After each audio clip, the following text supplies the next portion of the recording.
The rain comes first. Not the gentle patter of a spring shower, but the relentless drumming of a Welsh downpour against windows that have witnessed 3 centuries of secrets. Each droplet strikes the ancient glass with a force that seems almost intentional, as if trying to break through, to warn you, to drive you back from what waits inside. Stand still for a moment in the darkness and listen. The sound builds like 1,000 whispered confessions, urgent and insistent, against pains warped by centuries of storms just like this one. Now look up. Above you, crossing the low ceiling of the first floor, runs a beam of English oak, so old its surface has turned nearly black with age. But it is not the age that holds your attention. Carved deep into the wood, worn smooth by friction and time, runs a groove. Not the gentle depression of decoration or craft, but a channel cut by rope. Hemp rope, thick and coarse, the kind that does not slide smoothly, but grips and burns and slowly, methodically, wears away even the hardest wood. This is the hanging beam of Wales' oldest public house, and that groove represents something almost unfathomable. 180 souls met their end here, swinging from this very timber, their final moments played out in the space where you now stand. What force could bind so many dead to one location? What combination of terror, injustice, and sudden violent death creates a haunting so powerful that centuries cannot dim it? These are not peaceful spirits who linger from fondness or unfinished love. These are the executed, the condemned, those who knew the exact moment of their death and felt the rope tighten around their throats in this very room. Picture yourself here at midnight with the storm raging outside. The beam creaks overhead, not from wind or structural settling, but from something else entirely. Guests in rooms above report, waking to the sensation of hands around their throats. Pressure building until they cannot breathe, cannot scream, can only thrash in the darkness until whatever holds them finally releases its grip. Others speak of being touched by invisible fingers, of whispers in languages they cannot quite comprehend, of presences that watch from corners where shadows gather too thick. This is the domain where Judge Jeffries once dispensed his brutal interpretation of justice, where the bloody assizes left a legacy measured in bodies and broken necks. The building remembers. Stone and timber hold memory in ways we are only beginning to understand.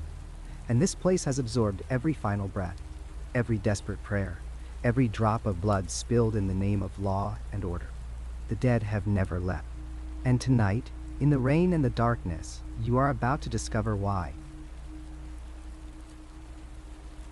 In the year 1110, when Norman rule still sat heavy upon the Welsh borderlands, a structure rose along the old Roman road between Abergavenny and Hereford that would bear witness to more death than any battlefield in Wales. The building that would become known as the Skirrid Mountain Inn was not conceived as a monument to darkness, yet from its very foundation stones, violence soaked into its timbers like blood into wood grain. For more than 9 centuries, this establishment has endured, earning its grim distinction as not merely Wales' oldest public house, but perhaps its most accursed. The inn stands in the shadow of Skirrid Far, a mountain whose very name means the shivered one in Welsh. The peak itself bears a scar visible for miles, a massive cleft that splits the mountain's face as though some giant hand reached down and tore the summit apart.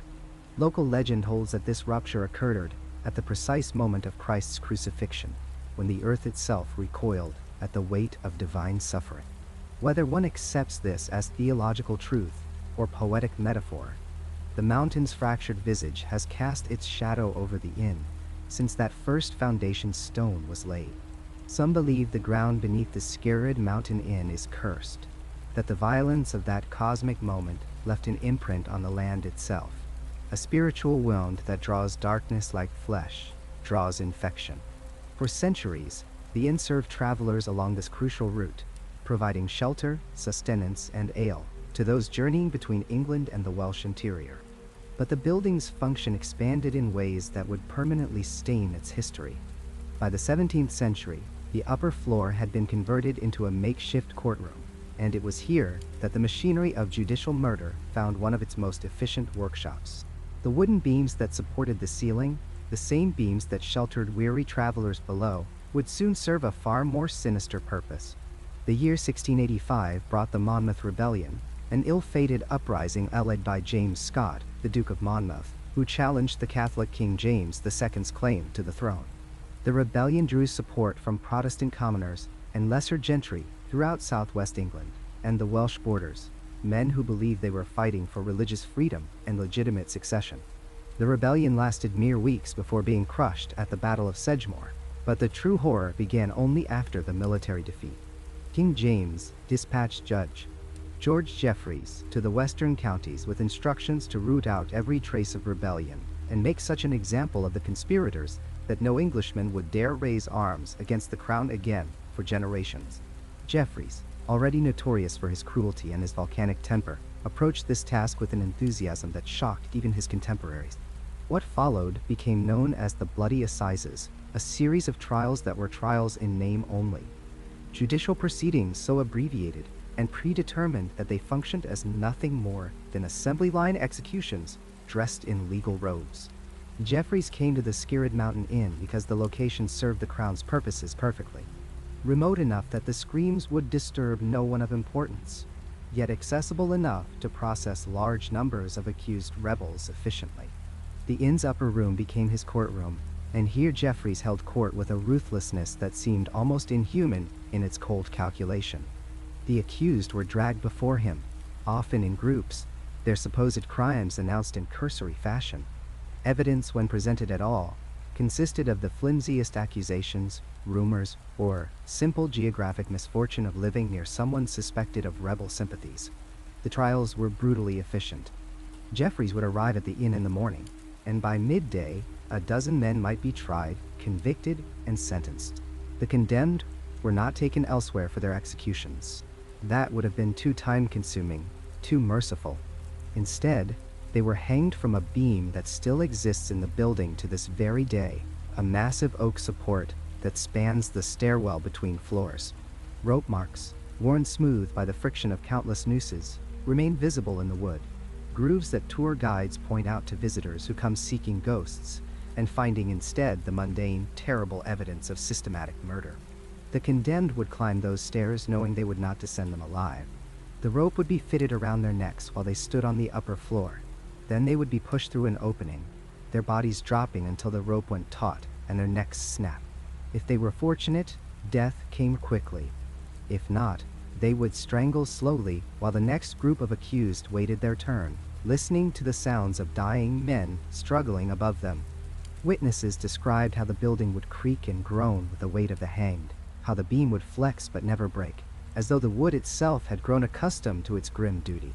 Jeffreys showed no mercy, no hesitation, no sign of conscience troubled by the scale of killing. Contemporary accounts describe him as flushed and animated during these proceedings, almost jovial as he pronounced death sentences. He would mock the condemned, make crude jokes at their expense, and berate anyone who dared plead for leniency. In total, Jeffreys is believed to have sentenced more than 300 people to death during the Bloody Assizes, with hundreds more transported to the Caribbean as indentured servants, a fate many considered worse than hanging. At the Skirrid Mountain Inn alone, local historians claim that over 180 men met their end on that beam, though precise records were either never kept or have been lost to time. The inn's proprietors profited handsomely from this mechanized death. Executions in the 17th century were public entertainment, grotesque spectacles that drew crowds from surrounding villages and towns. People would travel miles to witness justice being dispensed, to see rebels receive their punishment, or simply to experience the dark thrill of watching other human beings die. The inn's proximity to the gallows beam meant it was perfectly positioned to serve this ghoulish audience. Ale flowed freely before and after executions. Rooms were let to those who traveled too far to return home the same day. Food was sold to spectators who made a festival day of judicial murder. Some witnesses reported that vendors would set up stalls near the inn on execution days, selling ribbons and cheap trinkets, that children would be lifted onto their father's shoulders for a better view, that the atmosphere resembled a fair or market day more than a solemn dispensation of justice. The condemned became entertainment, their final moments consumed as casually as the meat pies and ale purchased from the inn's kitchen. This transformation of death into commerce, of suffering into profit, reveals something deeply troubling about human nature, our capacity to normalize even the most extreme cruelty when it becomes routine. when it is sanctioned by authority and packaged as righteous punishment. The hanging beam was not designed for this purpose. It was simply a structural element, a support necessary to hold up the building's roof. Yet it served its unintended function so well that it remained in continuous use for judicial executions throughout the late 17th and into the 18th century. The wood absorbed the trauma of those deaths, the desperate struggles, the final convulsions, the weight of bodies left to hang as warnings. Even today, visitors to the inn report an overwhelming sense of oppression near that beam, a heaviness in the air that seems to press down on the chest and make breathing difficult. Jeffries himself would eventually face his own form of justice. When the Glorious Revolution deposed King James just 3 years after the Bloody Assizes, Jeffries attempted to flee to the continent, but was recognized in a London tavern by a man whose relative he had condemned. Arrested and imprisoned in the Tower of London, Jeffries died there in 1689 at the age of 44, possibly from kidney disease, though some accounts suggest he drank himself to death, unable to face the retribution that surely awaited him had he lived long enough to be tried. His death brought no one back, erased none of the suffering he had inflicted. The beam at the Skirrid Mountain Inn continued its grim work long after he was gone. The inn's location beneath the fractured mountain adds layers of symbolic resonance to its dark history. The split peak, looming above, torn apart at the moment of Christ's death, according to legend, seems to cast a perpetual shadow over the building below, as though the violence done in the name of divine justice at Golgotha finds its echo in the violence done in the name of royal justice at this remote Welsh inn.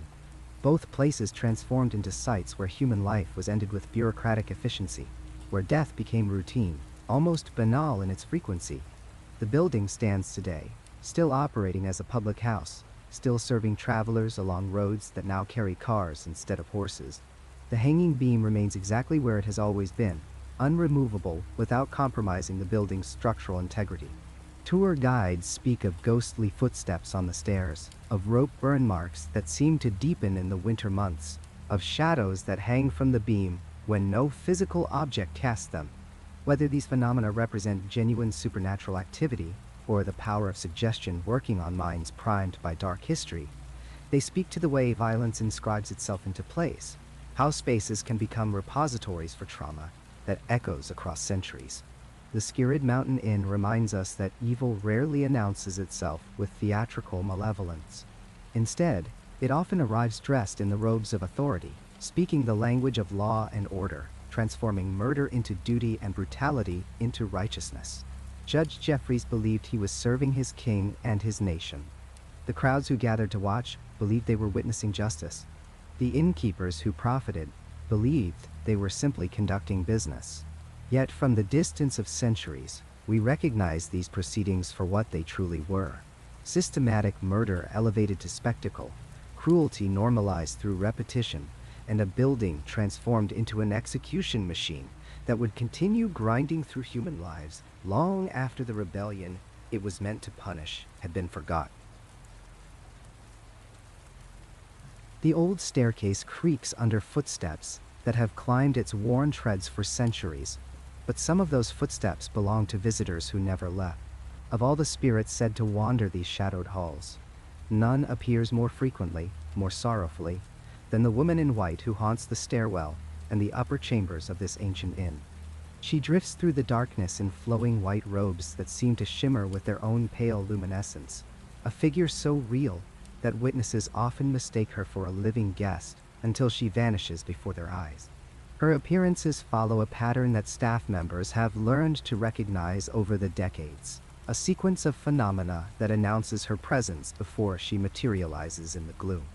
It begins with the lavender. That's what they all report first, an overwhelming scent of lavender that fills the corridor with no apparent source. Fresh and strong, as though someone has just crushed the flowers between their fingers, the fragrance drifts through the upper hallways with an intensity that seems impossible in these dusty, timber-framed rooms. Guests stepping out of their chambers at night have described walking into walls of perfume, invisible clouds of floral sweetness that hang in the air like fog. The smell persists for minutes sometimes, growing stronger and stronger until it becomes almost nauseating in its potency. Then comes the cold. Staff member Margaret Thornton, who worked at the inn for 23 years before her retirement in 2005, described it as unlike any natural chill. "The temperature plummets within seconds," she said, dropping so rapidly that your breath begins to cloud in front of your face. "You can feel it creeping across your skin," she recalled, starting at your extremities and working inward, a bone-deep cold that no amount of clothing seems to prevent. Guests have reported frost forming on the windows in the middle of summer, condensation appearing on the dark wooden beams overhead, as the air temperature drops by what some estimate to be 20 or 30 degrees in the span of a heartbeat. And then she appears. The woman in white manifests most frequently on the main staircase, that narrow wooden structure that winds upward from the ground floor to the sleeping chambers above. Witnesses describe her standing motionless on the landing, her pale robes pooling around her feet, her face tilted downward as though studying something on the steps below. Her features remain indistinct to most observers, obscured by shadow or simply refusing to come into focus, no matter how intently witnesses stare. But what everyone remembers, what haunts them long after the encounter, is the overwhelming sense of grief that radiates from her presence. Thomas Wainwright, a guest who stayed at the inn in 1993, provided a particularly detailed account of his encounter. He had risen in the early hours of the morning, around 3 o'clock he estimated, troubled by strange dreams and feeling inexplicably restless. Stepping into the hallway to fetch water from the bathroom down the corridor, he immediately detected the lavender scent. It was so strong, he reported, that he assumed housekeeping had been using some new cleaning product, though he found it odd that anyone would be working at such an hour. The temperature shifted as he approached the stairwell, and he distinctly remembers thinking the heating system must have malfunctioned. Then he saw her. Standing at the top of the stairs, clearly visible in the dim emergency lighting, was a woman in what he described as old-fashioned nightclothes, or possibly a dressing gown, long and white and shapeless. She stood perfectly still, facing away from him, her attention fixed on the stairs below. Thomas called out, asking if she was all right, concerned that a fellow guest might be sleepwalking or distressed.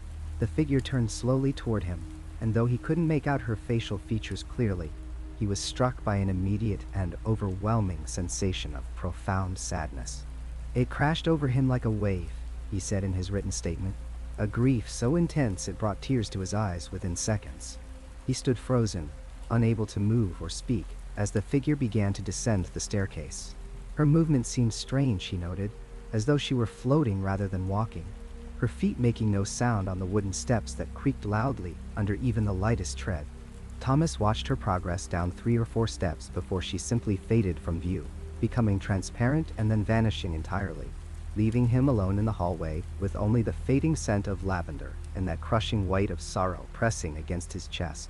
But the most compelling evidence of the woman in white's existence came in the autumn of 1997, when a couple visiting from Surrey captured something extraordinary on film. David and Helen Morrison had checked into the inn for a weekend getaway, knowing nothing of its haunted reputation. They were amateur photography enthusiasts, and Helen had brought her camera to document their trip through the countryside. On their second evening, while descending the main staircase for dinner, Helen paused to photograph the architectural details of the old building, particularly struck by the way the late afternoon light fell through the narrow window onto the worn wooden stairs. She took 3 photographs in quick succession, bracketing the exposure to ensure she captured the scene properly. They thought nothing more of it until they had the film developed several weeks later. The first and third photographs showed exactly what Helen had seen through the viewfinder, an empty staircase bathed in golden autumn light, the ancient timbers glowing warmly in the sun. But the middle photograph, the second exposure, showed something else entirely. On the landing, exactly where witnesses had reported seeing the woman in white for decades, there appeared a pale, translucent figure in flowing white garments. The form was clearly humanoid, clearly feminine in shape, but possessed a strange quality that set it apart from any normal photographic subject. The figure seemed to glow with its own internal light, and unlike everything else in the frame, it appeared slightly blurred, as though it had been moving during the exposure despite the fast shutter speed Helen had used. Most striking of all, the figure was partially transparent. The wooden paneling of the wall behind it was clearly visible through its form, giving it an unmistakably spectral quality. The Morrisons initially assumed there had been a processing error, or that light had leaked into the camera somehow. But professional analysis of the negative showed no signs of tampering, double exposure, or technical malfunction. The image simply showed something that had been present in that location when the photograph was taken, something that Helen had not seen with her naked eye, but that the camera had somehow recorded. When they showed the photograph to the inn's owner, they were informed for the first time about the long history of sightings in that exact location. The figure in their photograph matched perfectly with decades of witness descriptions. The woman in white is believed by many to be the spirit of Fanny Price, though the details of her story remain frustratingly unclear, shrouded in the incomplete records and oral traditions of centuries past. According to local legend, Fanny was a young woman who met a tragic end within these walls sometime in the 1700s, though the exact date varies depending on who tells the tale. Some accounts claim she was a servant girl working at the inn who became pregnant out of wedlock, a scandal that would have meant complete social ruin in that era. When her infant child died, possibly from natural causes, possibly from something more sinister, she was accused of infanticide and subsequently executed by hanging. Other versions of the story suggest Fanny was wrongfully convicted, that her baby had indeed died naturally, but that she was blamed nonetheless, a convenient scapegoat in an age when unmarried mothers were viewed with suspicion and contempt. In this telling, she was hanged despite her protestations of innocence, her final moments filled with grief, not just for her lost child, but for the injustice being perpetrated against her. Her last words, some claim, were pleas for mercy and declarations that the truth would one day be known. A third interpretation of Fanny's fate suggests she was never formally executed at all.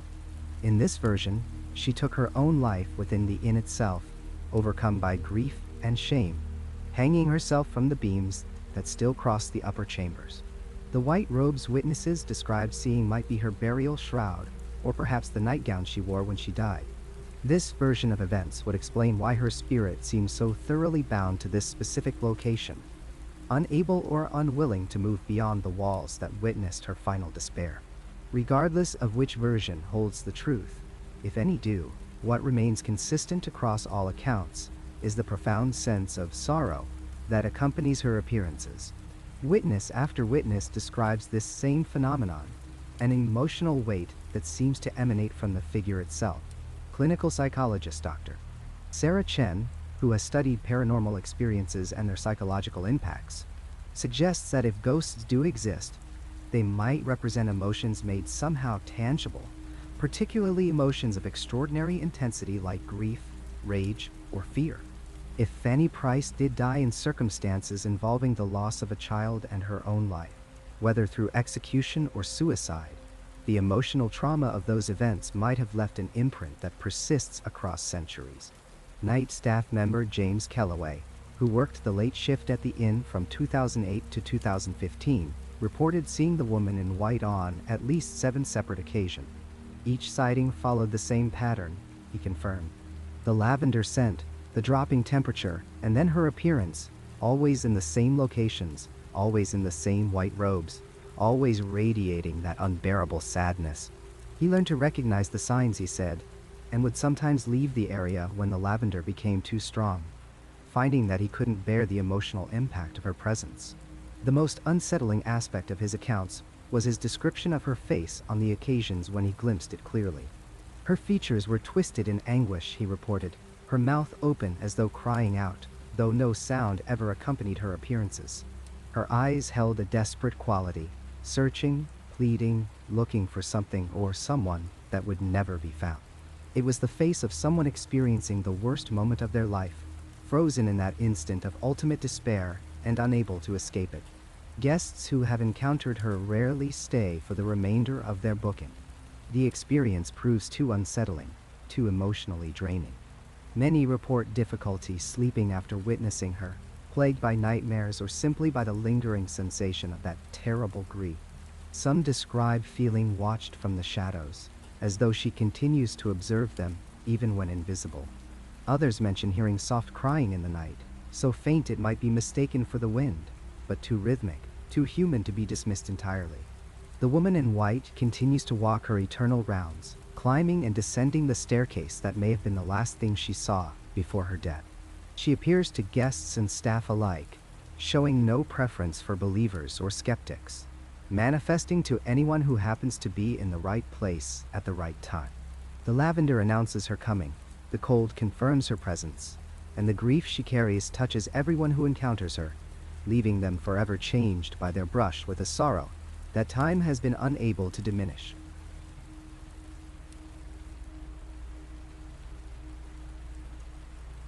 The door to room 3 stands at the end of a narrow hallway on the second floor of Widow's Peak Inn, its brass number hanging slightly crooked, as if someone had grabbed at it in desperation.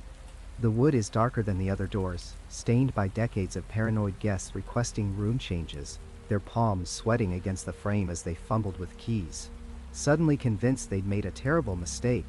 This is the room that skeptics enter with cameras and recording equipment, armed with scientific explanations and rational minds. This is the room they flee from in the dead of night, sometimes still in their pajamas, sometimes with marks on their bodies that weren't there when they checked in.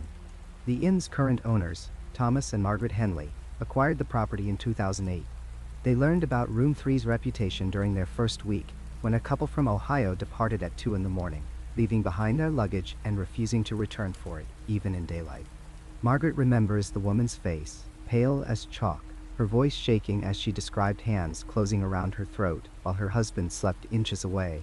The husband had woken to his wife's gasping, seen her clawing at her own neck, red marks blooming across her skin like someone was strangling her. But there was no one there.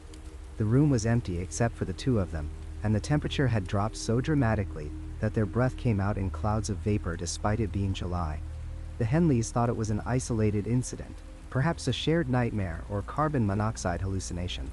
They had the heating and cooling systems inspected, checked for gas leaks, installed new smoke detectors. Everything came back normal. Then it happened again, and again, and again. By the end of their first year, 17 different guests had reported being physically attacked in room 3. The attacks followed a pattern that became disturbingly predictable. Guests would fall asleep without incident, sometimes commenting on how charming the room was, how they loved the antique mirror and the vintage wallpaper with its faded rose pattern. Then, always between 2 and 4 in the morning, they would wake to pressure around their throats. Not gradually, not gently. They described it as sudden and violent, like someone had been waiting in the darkness, watching them sleep, choosing the perfect moment to strike.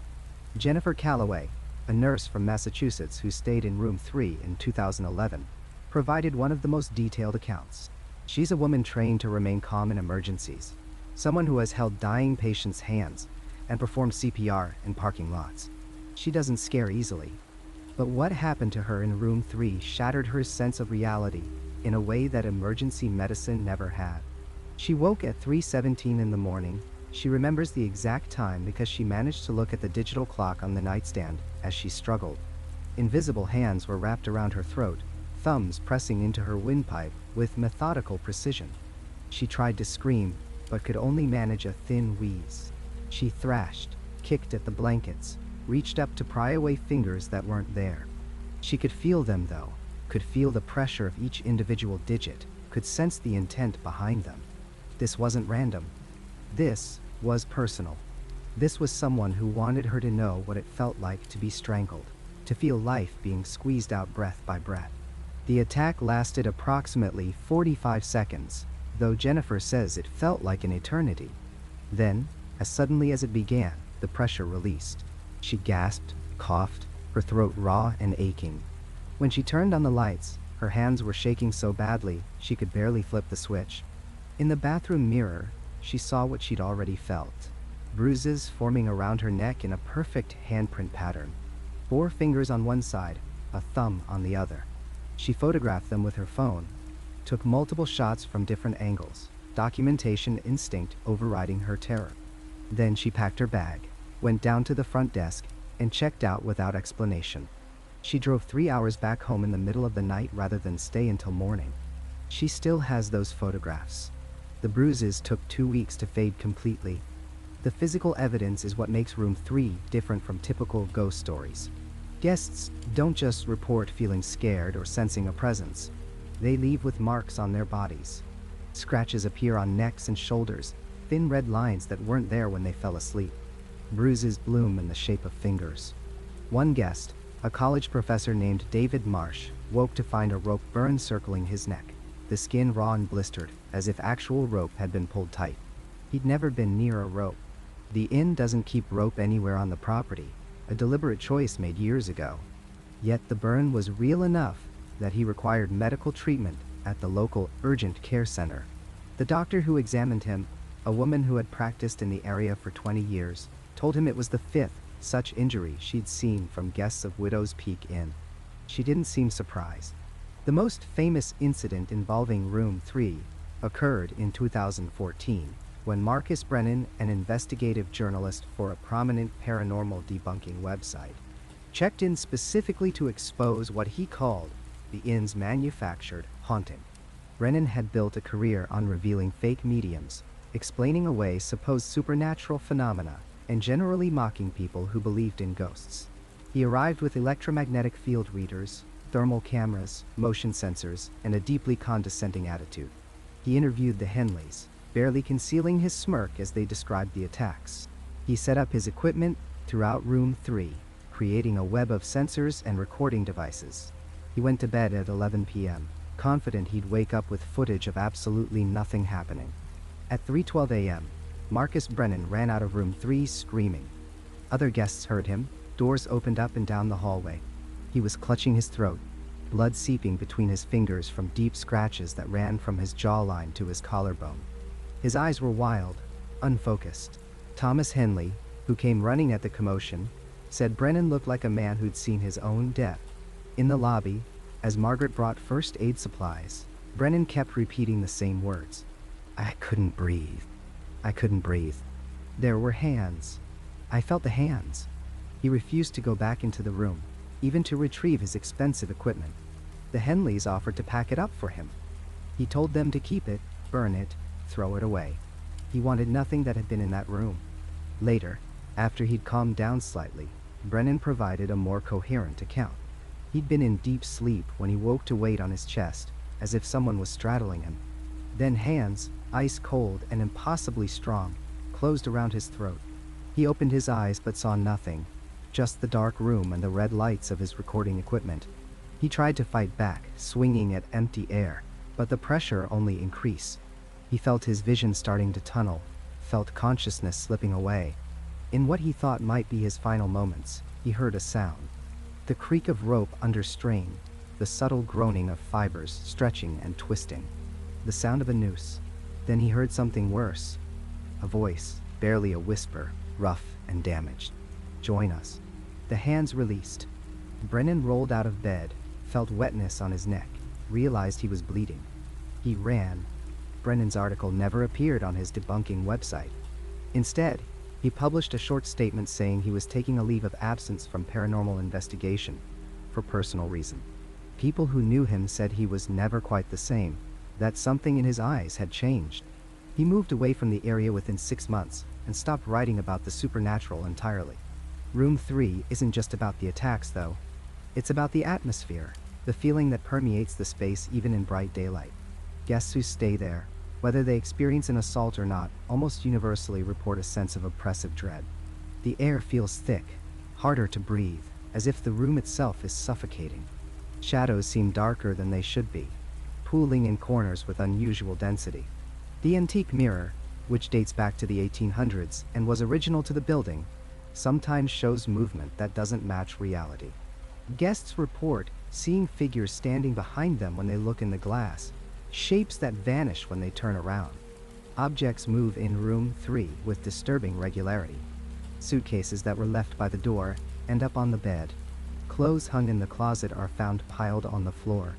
Glasses of water placed on the nightstand tip over, despite the surface being level. Books open themselves to random pages. One guest, an elderly woman named Ruth Palmer, who stayed there in 2016, kept a detailed log of the objects that moved during her 3-night stay. She counted 42 separate incidents. She'd place an item somewhere, leave the room or even just turn away, and it would be somewhere else when she looked back. She wasn't frightened by this, oddly enough. She found it fascinating, even comforting. She said it reminded her of her late husband, who had been forgetful and was always moving things around their house. She checked out, saying it had been a lovely visit. The sound of rope is perhaps the most unnerving aspect of room 3. It happens when no one is inside, when the room sits empty between guests. Housekeeping staff report hearing it most often, that distinctive creak of rope under tension, coming from inside the locked room. They'll open the door and the sound stops immediately. The room is always empty, always undisturbed, but they know what they heard. Some of the staff refuse to clean room 3 anymore. The Henleys don't force them. They understand. They've heard it too, standing in the hallway, listening to that slow creak, creak, creak, creak. The sound of someone hanging, swaying gently in an unfelt breeze. The history of room 3 ties directly to the building's dark past. Widow's Peak Inn was constructed in 1872, but the land it sits on was used as a public execution site from 1843 to 1869. Hangings were community events, attended by hundreds of people who would gather to watch justice being served. The oak tree that stood where room 3 now sits was the hanging tree. 7 people died on that tree, convicted of crimes ranging from murder to horse theft. Their final moments were spent choking, struggling, feet kicking empty air, while crowds watched and sometimes cheered. The tree was cut down when the inn was built, but perhaps some echo of those deaths remained in the soil, in the very molecules of the place. Thomas and Margaret Henley made a decision after Marcus Brennan's incident. They began warning guests before booking room 3. They explain the history, describe the reports, make it clear that people have been physically harmed. They offer alternative rooms at no extra charge. They're completely transparent, and yet the room is almost always occupied. Paranormal enthusiasts request it specifically, sometimes booking months in advance. These aren't random tourists looking for a comfortable place to sleep. These are people seeking an experience, wanting to test themselves against the unknown, hoping to encounter something that will prove the existence of life after death. Most leave disappointed that nothing happened, though they still report the oppressive atmosphere and often don't sleep well. Some leave terrified, with stories and sometimes injuries to share. But a small percentage, perhaps 1 in 20, leave with a different kind of testimony. They say they experienced something profound.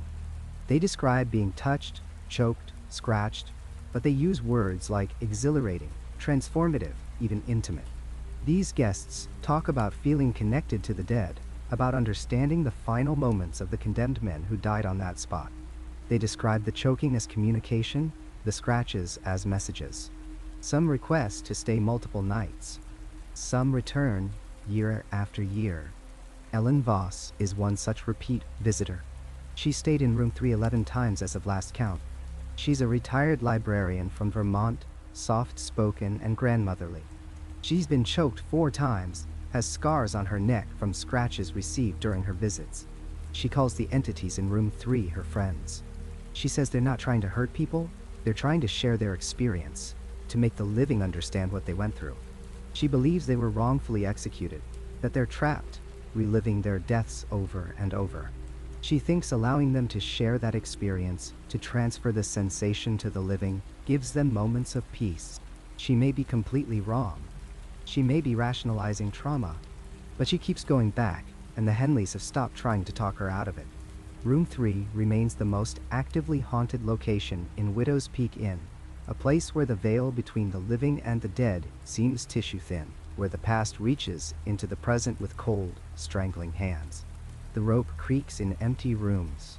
The shadows gather and watch. And people keep checking in, knowing the risk, some hoping to escape unscathed, others hoping for something far stranger. The dark intimacy of being touched by the dead. The rain came down in sheets that October night in 23, hammering against the ancient windows of the Skirrid Mountain Inn with such force that conversations inside had to be raised to compete with the storm. 12 people sat scattered throughout the bar area, some locals who had taken refuge from the downpour, others visitors who had come specifically because of the building's reputation. The old beams overhead creaked and groaned with each gust of wind that buffeted the 600-year-old structure, a sound that patrons had long grown accustomed to. But what happened next would become one of the most documented mass sightings in Welsh paranormal history. It started with a sudden drop in temperature so severe that several people later reported they could see their breath misting in the air before them. The fluorescent lights behind the bar began to flicker in a rhythmic pattern, not the random flutter of electrical issues, but something that seemed almost deliberate. Then, near the ancient hanging beam that still bears the rope marks from centuries of executions, darkness began to gather. Not the normal shadows cast by lamplight, but forms that seemed to pull themselves out of the very air itself. Margaret Davies, a retired schoolteacher from Abergavenny, was the first to notice. She had been sitting with her husband near the fireplace when she saw what she initially took to be smoke accumulating near the beam. But as she watched, the darkness coalesced into distinct shapes, humanoid figures that stood in a loose semicircle facing the beam. Within moments, others in the bar noticed her fixed stare and followed her gaze. One by one, all 12 patrons fell silent as they witnessed the same impossible sight. The shadow figures numbered at least 20, possibly more. Witnesses would later disagree on the exact count. They appeared as dark silhouettes against the already dim lighting of the bar, but they possessed a density, a solidity that made them unmistakably present. Some appeared to be wearing broad-brimmed hats, the kind that would have been common in the 17th century. Others had the distinctive outline of long cloaks or heavy coats. They stood perfectly still, all facing the same direction, all seemingly focused on the empty space directly beneath the hanging beam. What made the experience particularly unnerving, according to multiple witnesses, was the sense of anticipation that filled the room. It was as if these shadow spectators were waiting for something to happen, expecting some terrible event to unfold before them. The air grew thick with a tension that several people described as almost suffocating. David Richards, a construction worker who had stopped in for a pint after work, later told investigators that he felt an overwhelming urge to look away, but found himself unable to break his gaze from the gathering of dark form. The manifestation lasted approximately 4 minutes. During that time, the shadows remained motionless, maintaining their semicircular formation around the beam. Then, as suddenly as they had appeared, they began to fade, dissolving back into nothing like morning mist under sunlight. The temperature returned to normal almost immediately. The lights stopped their flickering, and 12 people sat in stunned silence, trying to process what they had collectively witnessed. The landlord at the time, a pragmatic man named James Corbett, who had run the pub for 7 years, called the police, not because he believed they could do anything about ghosts, but because he wanted an official record of the event. The responding officers took statements from all 12 witnesses. What struck investigators later was the remarkable consistency of the accounts. People who had been sitting in different parts of the bar, with different viewing angles, all described the same number of figures in the same formation, all facing the same direction. This was not a case of one person's imagination influencing others. The sighting happened too quickly for that. People noticed it independently, almost simultaneously, and their descriptions aligned with uncanny precision. But the 2003 mass sighting was not an isolated incident. The phenomenon of multiple shadow figures in the bar area had been reported for decades, perhaps centuries, though earlier accounts are harder to verify. What makes the Skirrid Mountain Inn particularly interesting to paranormal researchers is the pattern that emerges when you examine the timing of these sightings. They occur with striking regularity during storms, particularly violent autumn and winter tempests that roll in from the Black Mountain. Something about the atmospheric conditions seems to act as a trigger, strengthening whatever residual energy permeates the building. In 2007, a team of paranormal investigators from Cardiff University, working under the guise of a historical research project, spent 3 weeks at the inn DIY. They brought with them an array of thermal imaging cameras, electromagnetic field detectors, and highly sensitive audio recording equipment. On the night of November 14th, during a severe thunderstorm, their instruments captured something remarkable. The thermal cameras detected multiple humanoid cold spots, areas of temperature significantly lower than the surrounding environment, arranged in a distinct, semicircular pattern near the hanging beam. These weren't random cold drafts or air conditioning artifacts. They were shaped like human bodies, standing upright, maintaining fixed positions for several minutes. Dr. Helen Price, the team leader, later published her findings in a paranormal research journal. She noted that the cold spots measured between 8 and 12 degrees Celsius colder than the ambient temperature, and that they appeared to generate their own localized drop in air pressure. Most significantly, the thermal signature suggested these were not simple cold areas, but complex three-dimensional forms with what appeared to be internal structure. The cameras picked up variations in temperature within each form that corresponded to where a human body would be warmer or cooler, the core torso region slightly less cold than the extremities. While the visual documentation was compelling, it was the audio recordings that sent chills through even the most skeptical members of the research team. The equipment captured voices, faint but unmistakable, speaking what linguistic experts later identified as a 17th century Welsh dialect, a form of the language that has not been commonly spoken for over 300 years. The words were fragmentary, difficult to make out completely, but certain phrases emerged with clarity. One voice, deeper than the others, repeated what sounded like a prayer or invocation. Another, higher-pitched, seemed to be calling out, though the name or word was unclear. Most disturbing was a sound that multiple team members identified as cheering or jeering, the kind of crowd noise you might expect at a public spectacle. Professor Gareth Williams, a linguist specializing in historical Welsh dialects, analyzed the recordings for over 6 months. He identified several words and phrases that would have been common in the judicial proceedings of the 1600s, terms related to punishment, judgment, and execution. One phrase in particular appears repeatedly in the recordings and translates roughly to witness to justice or behold the righteous. These were not casual conversations or residual echoes of mundane daily life. These were the voices of people who had gathered for a specific ceremonial purpose, people who had come to watch someone die. The theory that has gained the most traction among serious paranormal researchers is that the Skirrid Mountain Inn is the site of a particularly powerful residual haunting. Unlike intelligent hauntings, where spirits seem to interact with the living environment, residual hauntings are more like recordings, psychic imprints left on a location by events of extreme emotional or violent intensity. The theory suggests that traumatic occurrences can somehow imprint themselves on the fabric of a place, and under certain conditions, that imprint replays like a loop of film, showing the same scene again and again.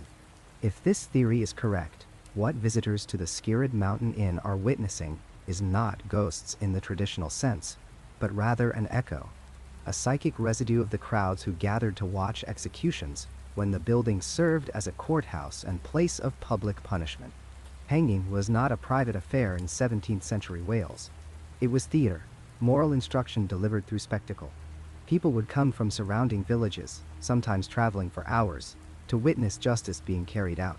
They would crowd into the space, forming a semicircle to get the best view, standing in rapt attention as the condemned were brought forward, as the rope was placed around their necks, as the floor dropped away or the support was kicked out from under them. The emotional cocktail present at such events, the mixture of righteous satisfaction, morbid curiosity, fear, and even excitement, created a psychic atmosphere of tremendous intensity. According to residual haunting theory, that intensity burned itself into the building, into the very stones and beams, creating a permanent record that plays back when conditions align properly. The storms may provide the energy needed to power the replay, the electromagnetic activity of lightning and the pressure changes of severe weather somehow feeding the phenomenon. But there is something deeply unsettling about this explanation, something that goes beyond the simple existence of ghosts. If the residual haunting theory is correct, it means the building is replaying its trauma on an endless loop. The crowds gather again and again, spectators to an execution that happens over and over forever. And if there are spectators, there must be someone being executed. Some witnesses report seeing not just the crowd of shadow figures, but occasionally a darker, more defined form near the beam itself, a shape that appears to be suspended, swaying slightly. This raises a troubling philosophical question. If these are truly residual hauntings, merely recordings without consciousness, then there is no suffering, no awareness. But what if that assumption is wrong? What if some fragment of consciousness remains trapped in the loop, forced to experience their final moments repeatedly for centuries? The condemned reliving their execution, the spectators reliving their voyeuristic participation in state-sanctioned murder. An eternity of dying and watching death, played out in an old stone building that has stood for 600 years and may well stand for 600 more. The Skirrid Mountain Inn continues to operate as a public house, and the shadow figures continue to appear, particularly on stormy nights when the wind howls down from the mountains and rain lashes the ancient walls. The current owners maintain a respectful attitude toward the phenomena, neither exploiting it shamelessly nor denying its existence. They keep records of sightings, they accommodate researchers, and they warn sensitive visitors about what they might encounter. Because whatever is happening in that bar area, whatever force causes those dark silhouettes to gather and watch an invisible horror unfold, it shows no signs of fading. The dead, it seems, are committed to their vigil, spectators to a crime that echoes through time, witnesses to a justice that has become its own form of damnation. The dining room of the judge's lodging falls quiet at certain hours, when the chatter of patrons fades and the clinking of glasses seems to echo with an unnatural resonance. This space, elegant and warmly lit during daylight hours, once served a far grimmer purpose. Here, in this very chamber, Judge George Jeffreys presided over trials that sent dozens to their deaths. The ornate ceiling that now shelters tourists and diners once witnessed the pronouncement of sentence after sentence, each one sealing a fate with brutal efficiency. And according to those who have encountered something inexplicable within these walls, the judge has never truly left his courtroom. The apparition of Judge Jeffreys represents something fundamentally different from the other spirits said to haunt this building. While the ghost of the serving girl manifests as a tragic, sorrowful presence, and the phantom prisoners evoke pity and despair, Jeffreys appears as something altogether more threatening. Witnesses describe a figure that radiates authority and barely contained rage, a specter that has not softened with the passage of centuries, but has instead calcified into pure malevolence. His appearance, when reported, remains consistent across decades of sighting. The powdered wig sits atop a face twisted into an expression of perpetual fury, jowls heavy and eyes burning with an intensity that seems to penetrate those who meet his gaze. The dark robes of judicial office hang upon his frame, and though the figure appears translucent or shadowy in most accounts, the details of his clothing remain disturbingly crisp, as if he manifests with deliberate precision to remind the living of exactly who he was and what power he once wielded. Staff members who work late shifts speak of the dining room with particular unease. They describe the sensation of being watched from the corner where, during the bloody assizes, the judge's bench would have stood. Several have reported the unmistakable feeling of a presence that does not merely observe, but actively judges, weighing and wanting those who dare occupy his former domain. One manager, who spent 15 years at the establishment, recounted an evening when she remained after closing to complete inventory. The dining room had been empty, locked from the inside as she worked through paperwork at a corner table. The silence grew oppressive, she recalled, thick and heavy in a way that made her ears ring. Then came the sound that would drive her from the room. The sharp, unmistakable crack of wood striking wood, the sound of a gavel being brought down with definitive force. Once, twice, 3 times the sound echoed through the empty space. She gathered her papers with trembling hands and left, refusing ever again to remain in that room alone after dark. But the auditory phenomena extend beyond the gavel's strike. Multiple witnesses have reported hearing a voice in the depths of night, booming through the former courtroom with chilling authority. The words, when discernible, speak of guilt and punishment, of sentences pronounced with cruel satisfaction. Guests staying in rooms above the dining area have woken at 3 or 4 in the morning to the sound of a man's voice bellowing from below, the tone unmistakably that of condemnation. When they venture down to investigate, they find the space empty and silent, yet the echo of those pronouncements seems to linger in the air like smoke. One couple from Manchester, visiting in 2012, recorded their experience in the guest book that the inn keeps for such accounts. They wrote of being jolted from sleep by what sounded like a full trial in progress, complete with the rumble of a crowd and one dominating voice rising above all others. The husband, a solicitor himself, noted with disturbed fascination that the cadence and phrasing matched what he knew of 17th century legal proceeding. They checked out the following morning, their planned 3-night stay cut short. The year 2015 brought an encounter that added new dimensions to the understanding of what haunts this building. a medium from London, a woman who had made a career of communicating with the deceased, visited the judge's lodging as part of a paranormal investigation team.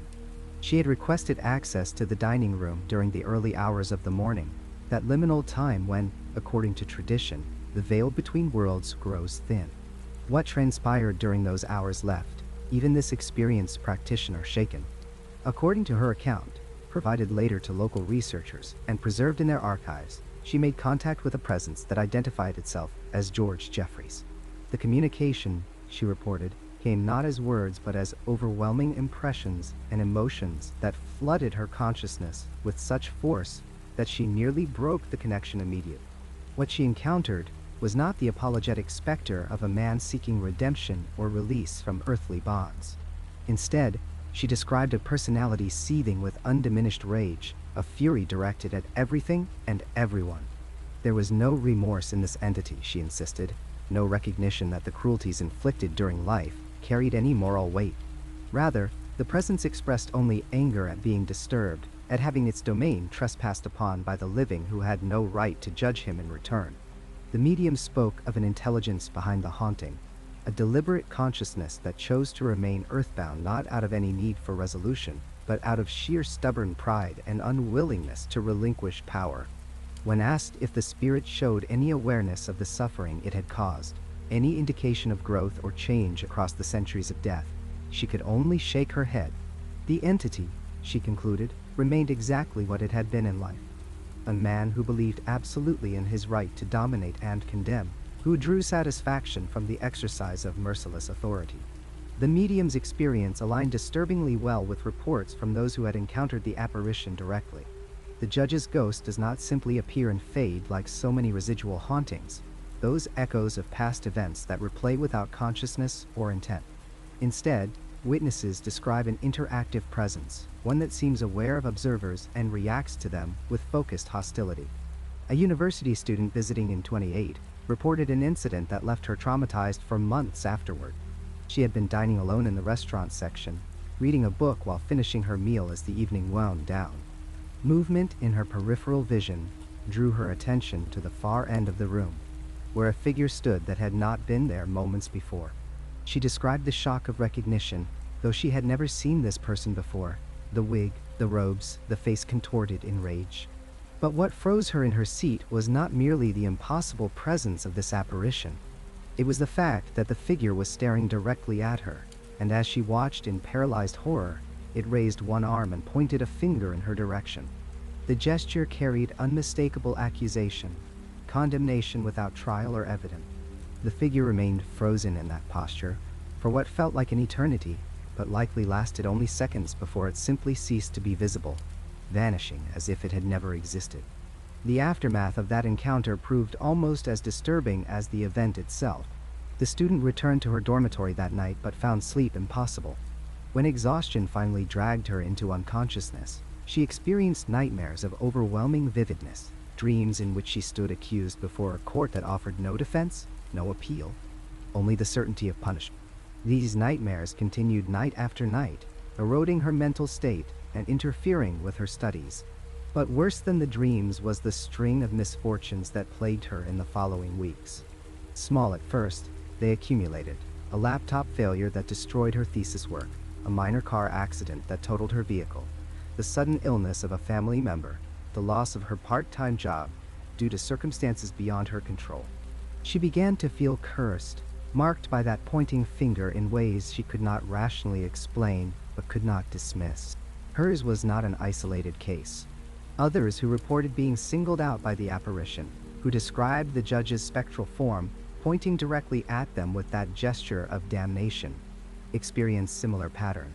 A businessman from Leeds told of pointing that occurred during a corporate dinner held in the dining room. He alone saw the figure materialize behind his colleagues, and he alone received the full force of that accusatory gesture. In the month that followed, his company faced an unexpected audit that revealed irregularities he knew nothing about. His marriage collapsed under the weight of a discovered infidelity, and he developed a medical condition that required emergency surgery. Coincidence, he wanted to believe, but the timing and the severity of these calamities felt connected to that moment when a dead judge's ghostly hand had singled him out. The phenomenon raises questions. that sit uncomfortably at the intersection of the supernatural and the psychological. Those who study hauntings note that Jeffries represents a particular type of entity, one driven not by unfinished business in the conventional sense, but by an unwillingness to relinquish the identity formed in life. He was a judge, a man who held the power of life and death, who shaped his entire existence around the exercise of authority and the pronouncement of judgment. Death, it seems, has not stripped him of this core identity, but has instead concentrated it, distilled it into a pure essence of domination and condemnation that persists without the complicating factors of physical existence or social constraint. The malevolence that emanates from his presence differs markedly from the sadness or confusion often associated with other spirits in the building.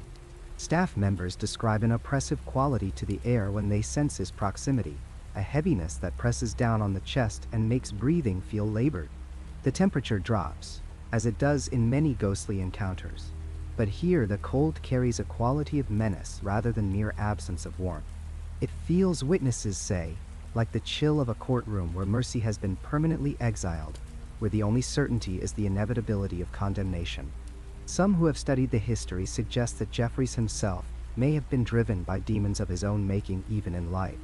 Contemporary accounts from his era describe a man given to fits of rage, to excessive drinking, to displays of cruelty that shocked even those accustomed to the harsh justice of the 17th century. Perhaps what remains is not a man transformed by death, but a man reduced to his worst elements, all humanity burned away to leave only the tyrant's essence. The building itself seems to remember his cruelty, the stones impregnated with the terror and despair of those who received their death sentences within these walls. And at the center of it all stands the judge's ghost, unrepentant and unchanged, continuing to pronounce judgment on the living from beyond the grave. The darkest entity in a building filled with shadows. Judge Jeffries represents the persistence of evil beyond the boundaries that should contain it. He reminds us that not all ghosts are tragic victims seeking peace, that some may be predators who refuse to relinquish their prey even in death. His courtroom remains open in the hours between midnight and dawn, and those who enter risk facing a justice that knows no appeal, no mercy, and no end. The rain has been falling on the Skirrid Mountain Inn for 900 years, and beneath that constant drumming, something refuses to die. After centuries of investigation, documentation, and thousands of reported encounters, the deepest mysteries of this haunted place remain stubbornly unanswered. Why do the dead cling so desperately to these ancient walls? What force binds 180 souls to the scene of their final moments? And perhaps most puzzling of all, why does the rain seem to wake them? In 2023, researchers from the British Paranormal Research Institute conducted the most extensive investigation in the inn's documented history. Over 6 months of continuous monitoring, they recorded something unprecedented. During dry weather, their electromagnetic field detectors registered baseline reading. Audio equipment captured the expected creaks and settling sounds of an aging structure. Infrared cameras showed nothing unusual. But when the Welsh rains swept in from the Black Mountains, everything changed. EMF readings spiked by 300%. Temperature drops of 15 degrees occurred within seconds in rooms that had been stable for hours. And the audio recordings captured something that still defies explanation. Dozens of distinct voices, all speaking at once, as though the building itself had suddenly found breath. Dr. Eleanor Marsh, the lead investigator, described the phenomenon as unlike anything in her 30-year career. The activity didn't just increase during rainfall. It synchronized with it. Heavy downpours brought intense manifestations. Light rain produced gentler, almost melancholic activity.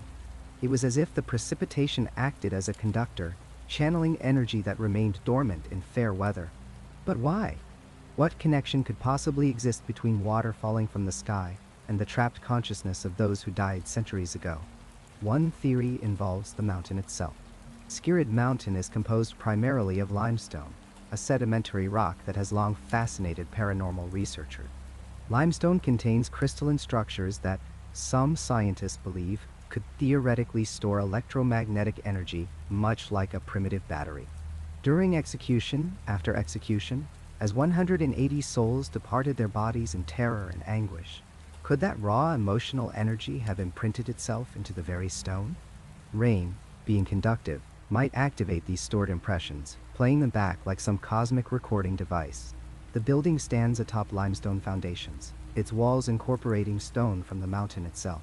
Every raindrop that touches those ancient rocks might be completing a circuit, powering a playback of humanity's darkest moment. But this raises another question that researchers cannot answer. If these are merely recordings, mere echoes of past trauma, why do they interact with the living? Why do guests report being touched, pushed, spoken to directly? Recordings don't chase people down corridors or whisper names they couldn't possibly know. Unless something far stranger is occurring. Unless the line between a stored memory and actual consciousness is more permeable than we understand. Perhaps what begins as an imprint can, over centuries, evolve into something that thinks, feels, and desperately wants to communicate. The persistence of these hauntings defies every expectation about the afterlife. Why can't they move on? Religious traditions across cultures speak of souls finding peace, crossing over, ascending to whatever lies beyond. Yet, the hanged of Skirrid Inn remain, generation after generation, locked in an endless loop of suffering. Some researchers suggest that violent death, particularly execution, creates a psychic wound so deep that the soul cannot escape it. The trauma becomes a gravity well from which there is no escape. Others wonder if the sheer number of deaths in one location creates a collective haunting, where no individual soul is strong enough to break free from the mass of trapped consciousness. They exist in a state that is neither life nor true death, aware enough to suffer but powerless to change their circumstances.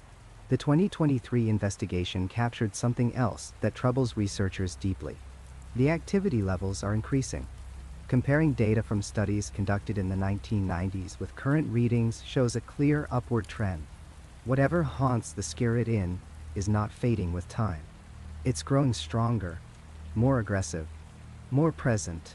180 souls, and each year they press harder against the veil between their world and ours, especially when the rain falls and whatever supernatural battery powers them reaches full charge.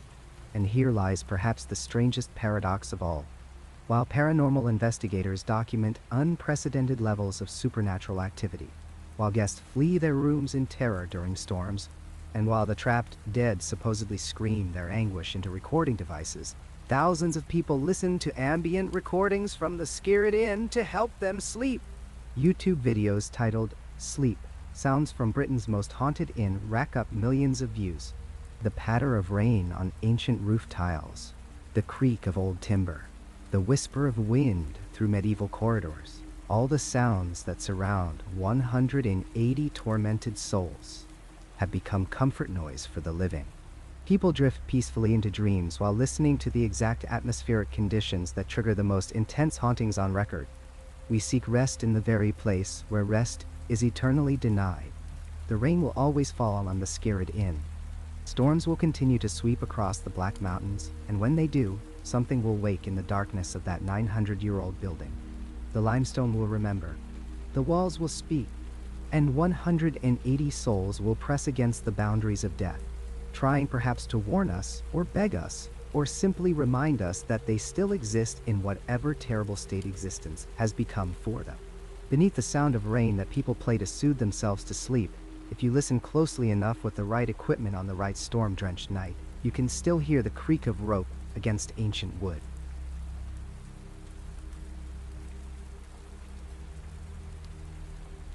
That's where this journey ends for tonight. If you made it all the way here, subscribe and hit the bell for more long-form stories like this. Check out the videos on screen for more right now. Drop your own experiences in the comments below. Thanks for listening, and I'll see you in the next one.